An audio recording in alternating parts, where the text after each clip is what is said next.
Scheme. मेरा नाम doctor Mohammad Bilal है और मैं यहाँ पे एज़ अ कंसल्टेंट गैस्ट्रोएंटरोलॉजिस्ट अपने फ़राइज़ सर अंजाम दे रहा हूँ।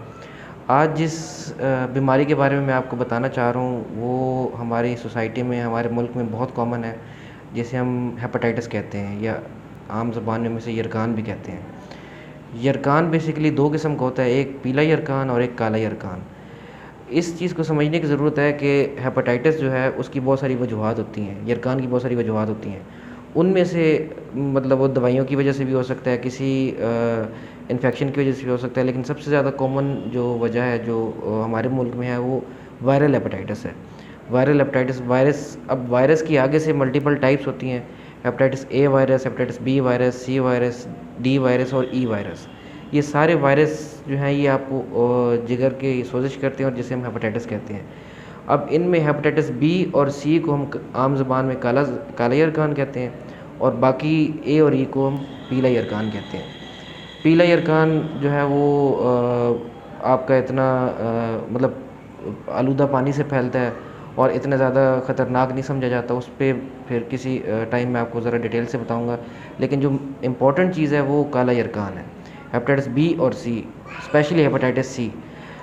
आपको ये बात सुनकर बड़ी हैरानगी होगी कि पाकिस्तान दुनिया में हेपेटाइटिस सी की प्रेवलेंस में दूसरे नंबर पर है।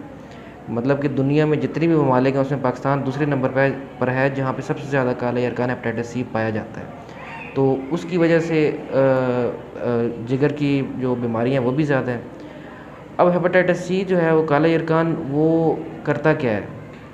बेसिकली जब हेपेटाइटिस सी हमारे बॉडी में जाता है तो इसे हम साइलेंट डिजीज़ कहते हैं।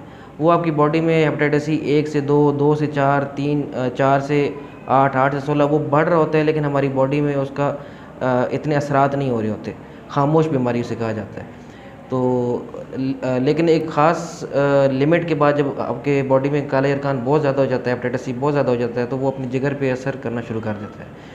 और अगर उसका बर वक्त इलाज ना किया जाए और 10 से 12 साल या 15 साल वो अपने जिस्म में रह जाए, तो वो उससे जिगर के मसाइल शुरू हो जाते हैं, जिसमें जिगर का सिकुड़ना, पेट में पानी, खून की उल्टियाँ और बेहोशी के दौरे और अल्टीमेटली खुदा न खास्ता जिगर का कैंसर भी हो सकता है।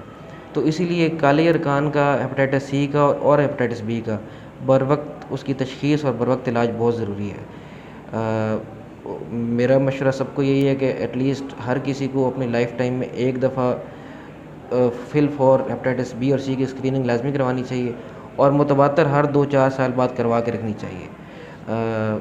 हेपेटाइटिस सी का इलाज जो है वो पहले बड़ा महंगा हुआ करता था।